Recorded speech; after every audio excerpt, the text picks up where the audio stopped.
Sylvain Tissier, donc je suis professeur de SVT et je suis cultivateur de morilles débutant.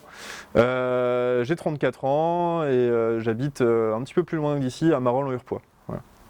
Moi, quand je suis arrivé dans les serres ici, il y avait que des ronces partout, etc. Et depuis qu'on a remis un petit peu d'eau d'irrigation, donc on capte de l'eau de pluie avec les gouttières là-bas et là-bas, il y a des petits oiseaux qui viennent, il y a de la vie en fait qui revient, il y a une grenouille qui se balade dans un réservoir, etc. Donc on a l'impression qu'en effet on va remettre de la vie humaine, mais j'ai l'impression qu'il y a aussi une biodiversité qui va revenir.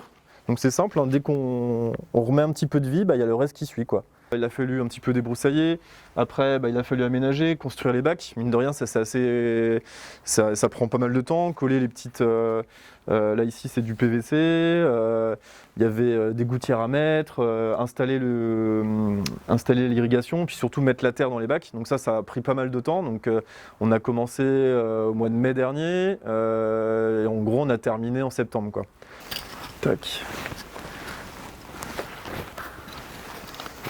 Pour le moment, on a créé des conditions d'automne. Mais quand il va commencer à faire des températures négatives, le mycélium, donc ça on va l'enlever, le mycélium va rentrer dans la terre, donc il n'y aura plus de blanc, mais il sera à l'intérieur de la terre. Il va créer un réseau énorme pour s'alimenter en eau, s'alimenter en nourriture. Et quand les températures redeviendront un petit peu plus clémentes, il va y avoir des morilles qui vont pousser. Voilà, donc la morille, en fait, c'est ce qu'on appelle un carpophore. C'est la partie du champignon qui va servir à la reproduction de ce champignon en formant des spores. Donc on travaille avec des gens de Savoie qui eux ont récupéré des morilles locales, qui les ont cultivées, donc ce sont ces morilles de savoyardes en fait qu'on cultive.